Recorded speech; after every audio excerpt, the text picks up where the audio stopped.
My fellow wildlife enthusiasts, so are you ready to venture into the epoch of the troglodytes? So let's dive in to explore the giants who rule the earth.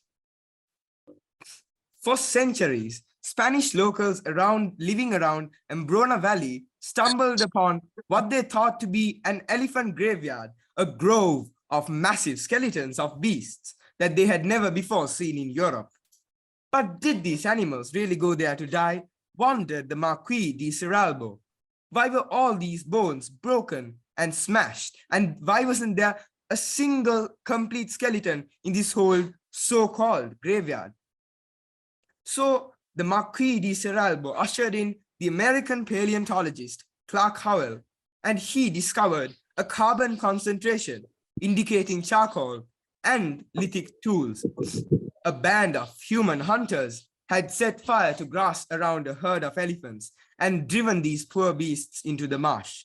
But this wasn't your ordinary Friday night barbecue in your backyard, for there were 525 elephants, 86 horses, 37 aurochs, 25 deer, and 3 rhinoceros fossils in the marsh. So when I said elephants, you would simply deduce that I was talking about mammoths, but it was actually straight-tusked elephants who were a close descendant of the mammoth. And when I said aurochs, it was a prehistoric species of cattle. So was this an elephant graveyard or a stupendous barbecue? A whole tribe would have feasted for months, and hunters would have danced around bonfires, draped in fur cloaks, and immortalized their magnificent feat in paintings to boast to their great-great-grandchildren, that is to say us. And I, for one, am impressed by how this human tenacity and intelligence overpowered these massive beasts. Other than for beauty, these paintings would have served 2 main purposes. First of all, they would have served as the first textbooks and as the first religion. For vital organs of these animals were marked so that archers could practice aiming at them, and paintings were thought to be sacred and to bring luck to hunters. These caves were the first temples, and these painters were the first priests. Over to you, Zayed. Thank you, Methindu. Ice age that we classify in our presentation today is the Pleistocene era. Historians classified ancient history into time slots based on the major differences and significant improvements. In the Pleistocene era, the temperature was, you could say, cold.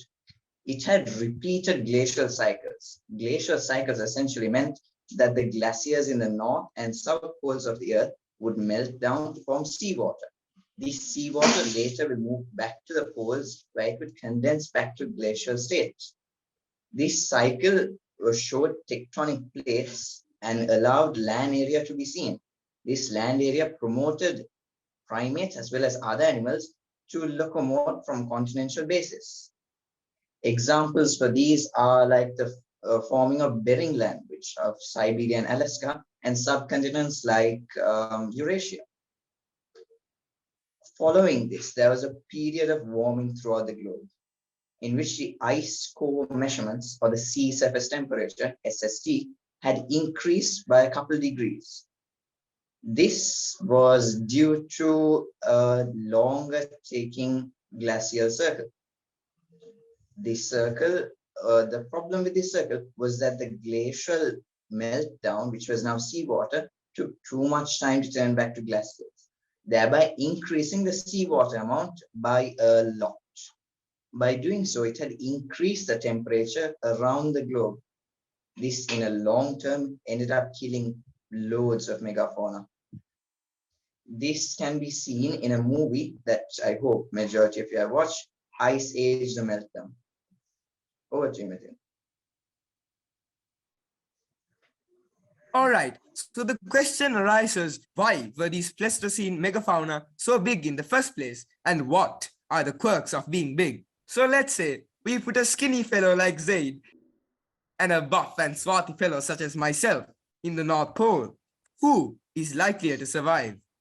Obviously me, because larger bodies means better heat insulation. As smaller animals tend to lose heat faster through their skin than large animals. And also small animals tend to have faster metabolism.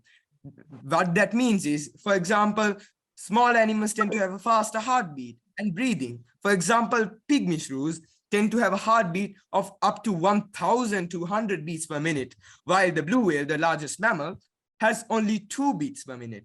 Thus, megafauna like me thrived in the cold Pleistocene, while Zayed and cockroaches died out. But, Methindu, you're forgetting an interesting part. That was during the Pleistocene era. Soon after this came the Holocene era, in which the temperature had increased. Because of this, and because prey ran out, large animals such as yourself, that were bulky and covered with heat-insulated bodies, began to overheat and die out. And for big predators, they need bigger prey. And when you had a scarcity to find this necessary prey, we, mini creatures, myself and cockroaches, managed to slide out of this problem and evolve into the current generation, showing that megafauna such as yourself didn't in fact outbeat minor animals like me. Over to you, Methindu. All right. So Zaid and cockroaches aside, let's dive into these giants who ruled the earth before us, Pleistocene megafauna. The most popular of which you will recognize many from Ice Age, the woolly mammoth. Now, the woolly mammoth was not the largest mammoth. The Colombian mammoth was much larger, but the woolly mammoth was around the size of a modern African elephant, only 13 feet tall and weighing around 8 metric tons. Its diet was mainly vegetarian. Interestingly, it depended on small wildflowers and berries for a large part of their diet, which would eventually lead to their extinction, which would be a factor in their extinction, as I will explain later on. And also, among their features was a long woolly fur coat for heat insulation, curved tusks for defense, for attracting mates, and foraging among shrubs to find the aforementioned wildflowers and berries, and smaller ears to avoid losing heat. And interestingly, you can distinguish it from any other elephant species from this bulbous protrusion of bone, this knob on its scalp that you can see. I hope you can see. I'm indicating it using the laser, that there is a knob on the scalp, a bulbous protrusion of bone that can distinguish the woolly mammoth from any other species. And it roamed the steppes of Northern America and Eurasia. Yucca is a natural mummy of a juvenile female mammoth preserved in the Siberian ice. With Yucca's DNA, we can bring back the mammoth to the Siberian Arctic, like we temporarily resurrected the Pyrenean ibex. Over to you, Zaid. Thank you, Methindu. Scientifically known as Smilodon, the name of this animal is rather misleading for the beast that it was. Though it is closely related to the common cats that we see in our everyday life, this animal was well built. Since it had a diet of horses, sloths, and bisons, it needed proper muscular arms, muscular forelegs to run at the speed. Cheetahs, which are the fastest living animals, can run at a faster speed of 80 kilometers an hour. But these saber-toothed tigers, before all the evolution, could run at about 50 kilometers an hour, which is fast. It lived in caves, shrublands, grasslands. Caves, shrublands, and grasslands of Northern and Southern America. You can notice a saber-toothed tiger such as this in the movie Ice Age under the name Diego. Next slide.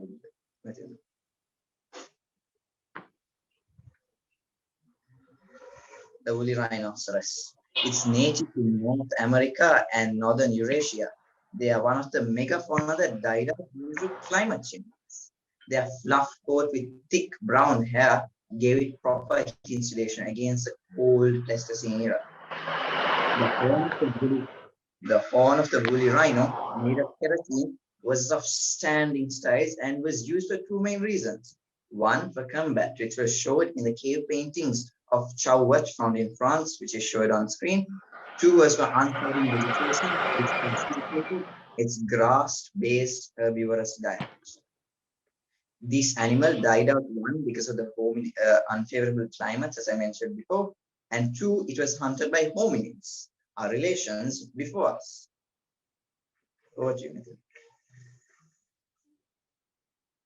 All right. Next up, we have one of the most popular animals nowadays, the brave and the ferocious lion. But does the lion really deserve its fame as such a brave and chivalrous animal? The lazy beast forces lionesses to hunt for it, and when they return with the food, they shoo them off and eats his fill first. What a chivalrous gentleman. And it wasn't that different back in its caveman days either. The cave lion, who preceded the modern lion, was 7 feet long and weighed 700 pounds. It was much larger than a modern lion. And the reason why I said it was a coward was because one of its favorite meals were bear cubs, which brought it into conflict with cave bears, who we will mention in the next slide, and reindeer.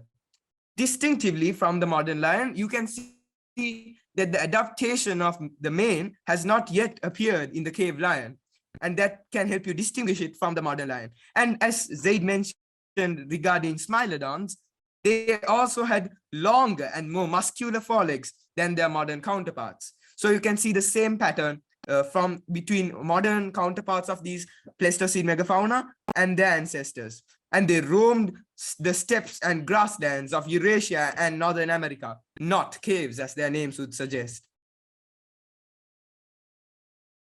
Over to you, Zay, to talk about teddies. Thank you, Methindu. This 7-foot tall beast wasn't as grand as some of you would imagine. It was a less vulgar animal that did not have a very noticeable lifestyle. It used caves for its hibernation, which is given off by its name, the cave bear. Its thick skin and its flubber, its fat layer under its stomach, provided it enough heat and kept it insulated during the cold Pleistocene era. This animal died out because of the unfavorable climate temperature and because of the lack of its dietary matters. When it didn't have plants, roots, fish, or insects to feed on, the cave bear gradually died out. Over to you, Metin. All right, so now I am going to tell you a dark and dire story of how hunting out animals proved fatal for a civilization. The first species in the evolution of the horse, Eohippus, originated in America around 50 million years ago. It was spotted like a mouse deer, and it was around the size of a terrier. And this small, insignificant animal was the first species of the modern horse.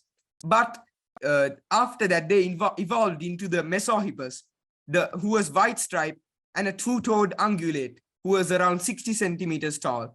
And then they evolved into the Equus gigantus, the largest species of horse ever, who stood at 7 feet at its shoulder and larger than most modern draft horses.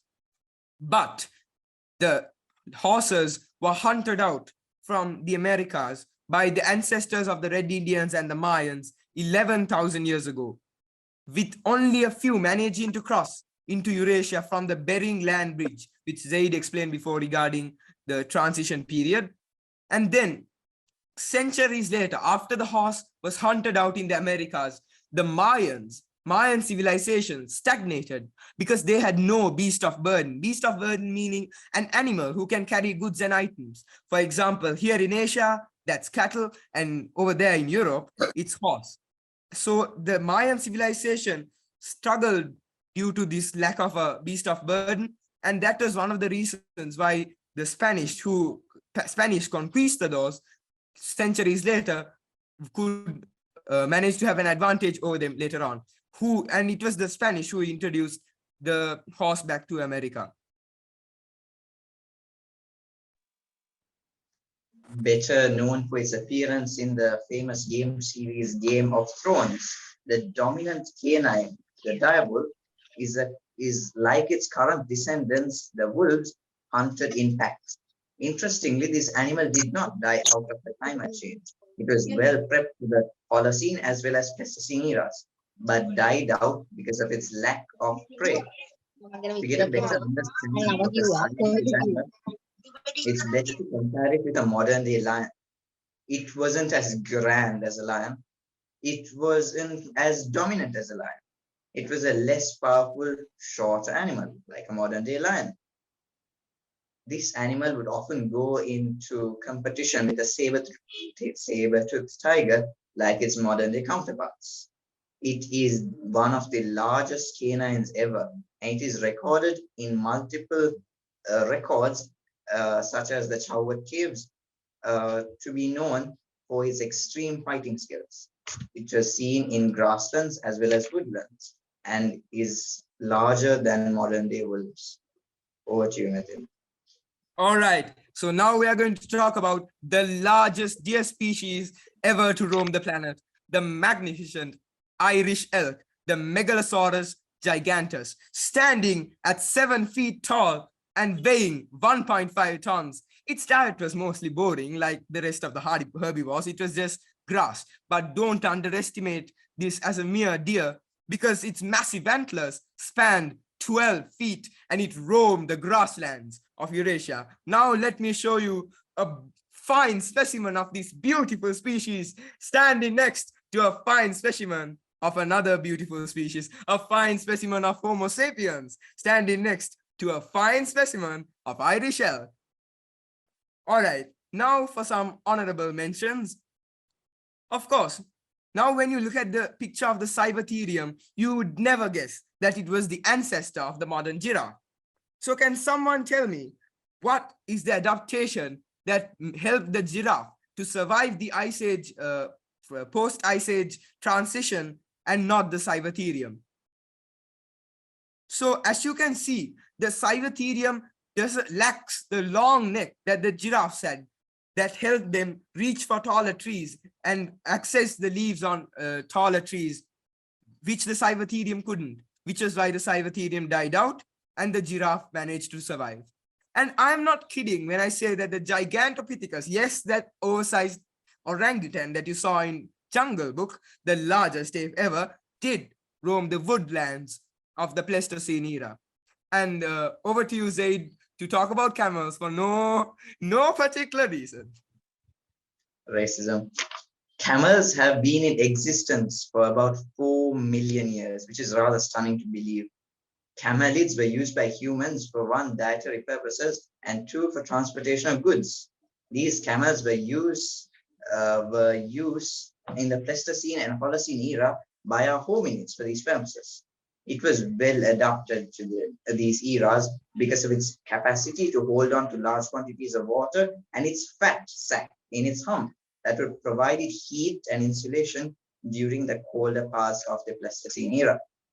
This animal did not die because of the inability to adapt to the climate, but instead because of its hunting pressure. Something rather interesting, that specimens were found in North and South America. When you usually think of camels, you derive your thought to the Middle Eastern parts.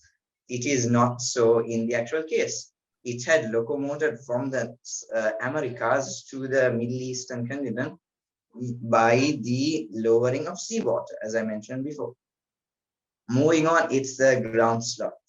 As you may have heard before in our presentation, it is the prey of many canines. All right. When you think about it, you may get an impression that this animal is rather small, but looking at the picture, you can see it is no small animal. It stands at about 8 to 10 feet, all right? And it fell under the category of prey for majority of the animals, not because of its size, not because of any other factor, but because it was a slow moving animal. These massive creatures slept for about 16 hours a day. That's more than I sleep a day. And it had sometimes hunted during nocturnal periods, which is highly noticeable. Ground sloths died because of human hunting, which is rather sad because these humongous creatures would have been great to be with. It is thought to be packed with thick fur coats, but it wasn't up for the Holocene era.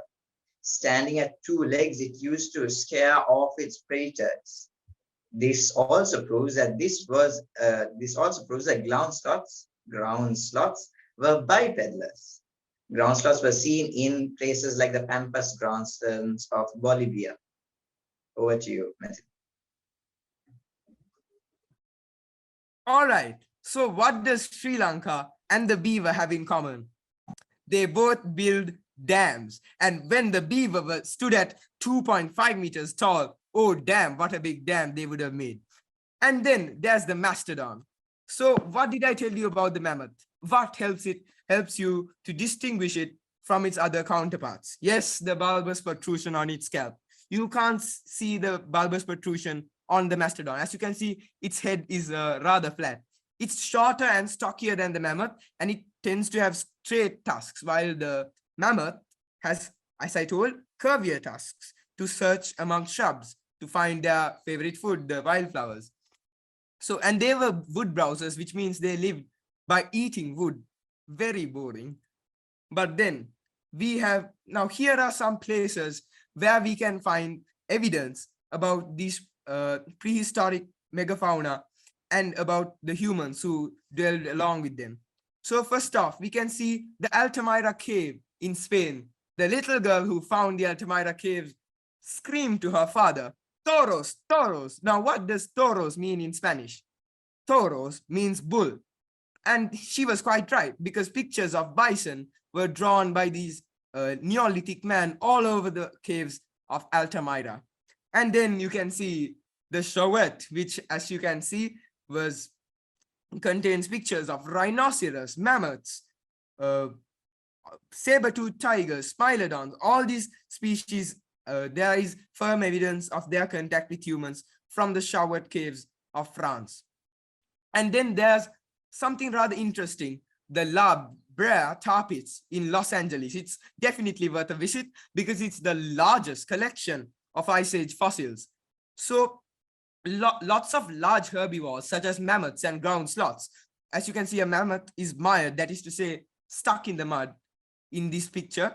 As you can see, so large herbivores would get stuck in these tar pits, which were a group of asphalt mines. So that was like a marshy area. So these animals would get stuck, and carnivores wandering in to scavenge upon these animals, such as smilodons and direwolves, would also get stuck. So this was a huge, it sucked in the lives of so many animals, and it remains as the largest collection of Ice Age fossils. And you can visit it. It's directly in the neighborhood of Los Angeles. And then there are the mammoth bone huts in Ukraine. I will try to pronounce these names like a true Ukrainian. I am very good at pronouncing foreign names. Grozny and Mizarevich. So these are two sites where you can find thousands of mammoth bone huts, like a city of mammoth bone huts in Ukraine. Now, these mammoth bone huts had pros and cons. So one thing, you could get shielded from the wintry storms of the Pleistocene using these mammoth bone huts. But on the downside, while masculine fellows such as myself could survive in these mammoth bone huts, femi boys like Zayed, they couldn't handle the stink. So actually, that was the reason why people stopped using mammoth bone huts, because this stink would attract red foxes and wolves, who would come attracted to the smell and attack human babies and femis like Zayed. Additionally to that, it was also, these germs from these rotting bones would also cause diseases to humans. So because of those reasons, humans were forced to abandon these mammoth bone huts. And then there's the sad quaternary extinction event, which was when all these Pleistocene megafauna died out. So one of the first and foremost, we can find ourselves, the humans, in the form of the Clovis hunters. Clovis hunters use stone spearheads, that is to say, tips of javelins to attack these animals. And then, other than that, there is the younger dryas, which is a climatic change from the obstruction of ocean current flows, or to be more plausibly, even a meteorite. And also these younger dryas would have curtailed their food supply. For example, the decrease of wildflowers would have drastically affected mammoths, and clovis hunters hunting out these large herbivores would affect these large Pleistocene carnivores as well. So something very interesting that I would like to point out. So I said that the Pleistocene started, scientists don't quite agree when, but it was between 2.5 million and 1.8 million years ago. So if it taking 1.8 million, it would have started around here. You can see I am pointing with the laser around this period when the dawn of the Homo erectus was happening. And through the erectus, it went all the way to Homo sapiens during this period. So the erectus branched off into the Heidelbergensis, who branched off into Neanderthals and Homo sapiens. Interestingly, Neanderthals and Homo sapiens did coexist for a short period of time within Western Europe. And when I say short period of time, I mean like 10,000 years, duh. So they would have not only have coexisted, they would have interbred and even perhaps competed with each other for food. So interestingly, Neanderthals were nomads who followed herds of bison and red deer, while humans later on would settle down around rivers and settle down to farm. And last but not least, I saved the best for the end. The revolutionary, the greatest species to ever dwell in this planet, the animal who defied evolution, the animal who is at the top of the food chain, the animal who has the champion of natural selection, the cockroach, a success story. From freaking out lady dinosaurs to be the defending champions of the prime pest awards for the last 250 million years. Respect to the cockroach.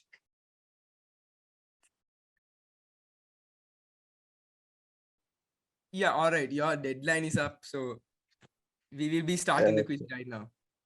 Yeah, starting in 3, 2, 1, go. All right. Question number 1 from Ambrona Valley.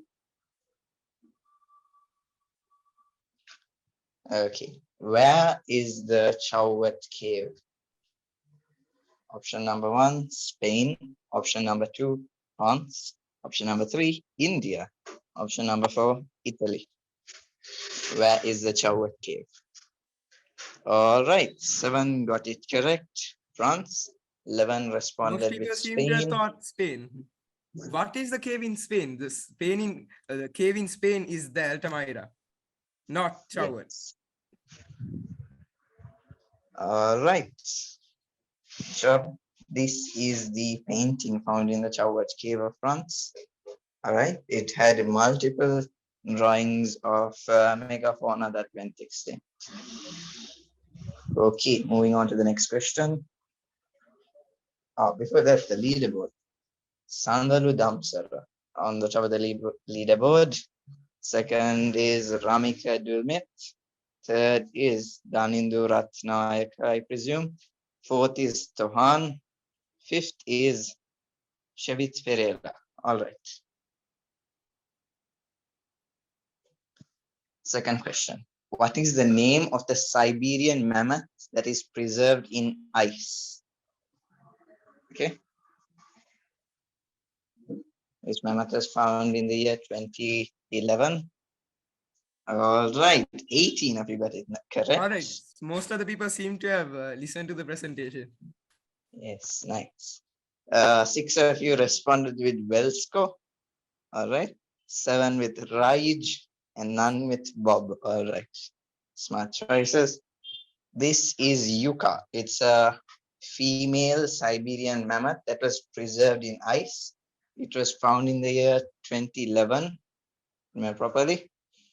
Using the DNA of this animal, we may be able to bring mammoths back to life.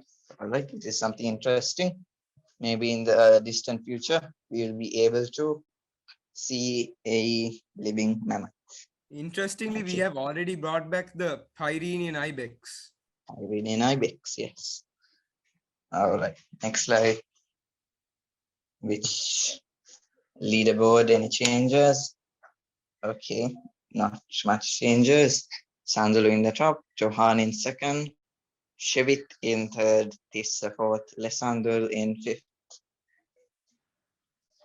What is the name of the Smilodon in the movie Ice Age? Just to remind you, Smilodon means saber-toothed tiger. All right, Satapatagala, 27 answers, Diego. 3 thought it was Elvis, 1 thought it was Fernandez, 1 Elvis is 4 a thought it singer, was not a saber-tooth tiger. Elvis Presley. All right. This is Diego from the movie Ice Age. Going on. Sposa improving. Leaderboard. Okay, Udija, great job with your quest to the top. Sandalu in the lead, Johan in second, Tissa in third. Going on. Where did cave lions live? All right. Isn't it Cave quite obvious? lions. Cave lions, caves. Zayed, what is this question? Okay. All right. There you go. You got cave Seems lions like the did name not was live in misleading. Cave lions lived in cave. steppes. Good job to the four that listened. Cave lions do not live in caves. It is a misleading name. All right. Cave lions live in steppes. But steppes are essentially, it's a big grassland with less trees. That is what a step is. All right.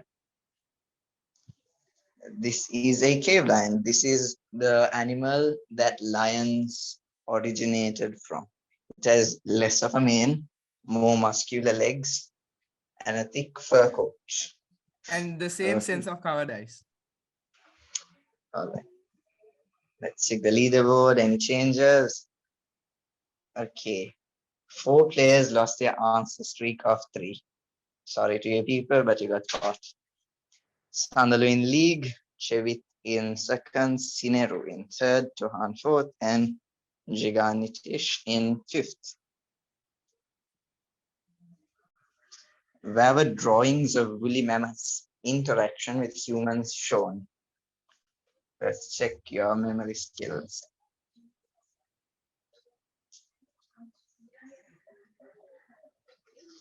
All right, 20 got it right. These are the shower cave paintings of France. 6 had responded with antique cave paintings, and 5 with Ajanta cave paintings. Just remind you, Ajanta is in India.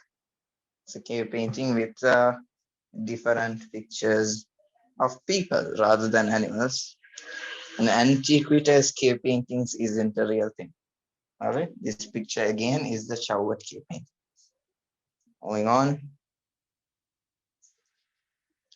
Change in the leaderboard. I don't think so. Skineru is in the top, Shevit in second, and Sandalu in third.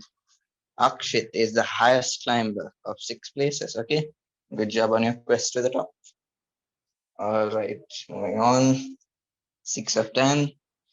Which is the descendant of, which of the following is the descendant of the Cybertherium?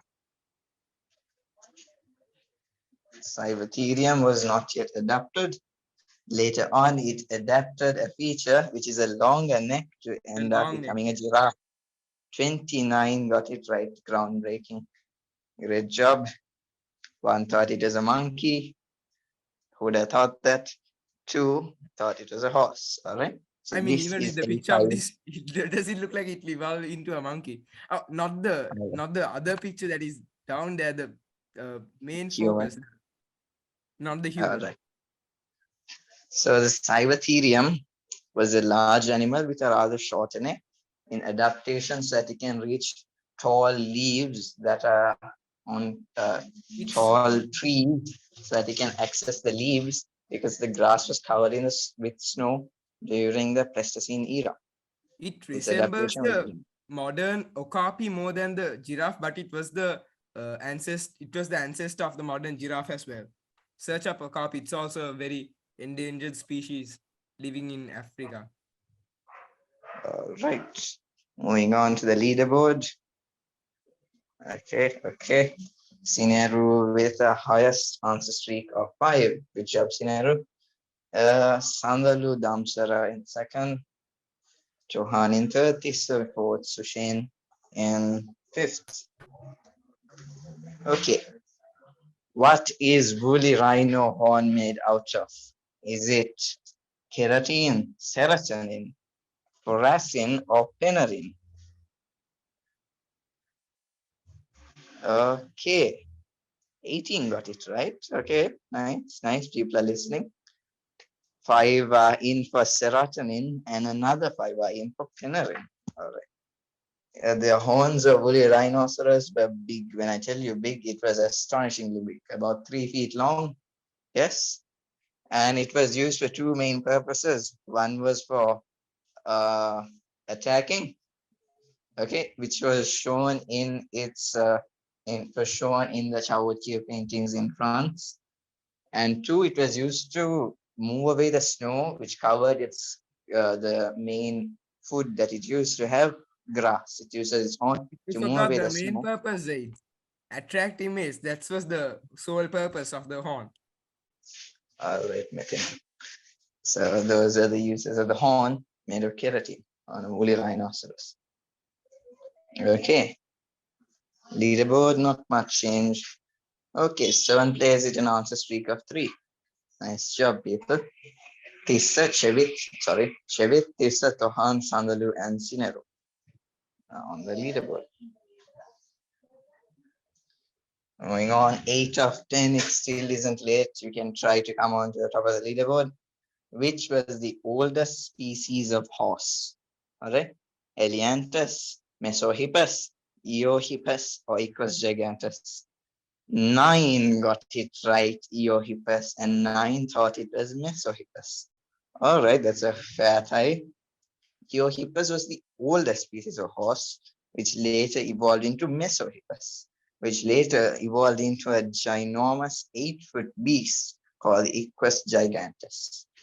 All right, it was the oldest species of horse.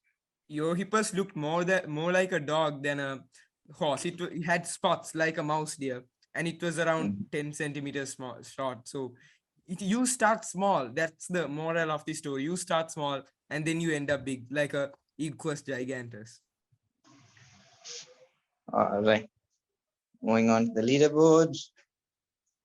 5 players lost their answer streak. Okay, sad. Sinero still in the league. Sandalu in second, Shevit in third, Johan in fourth, and Jigan in fifth.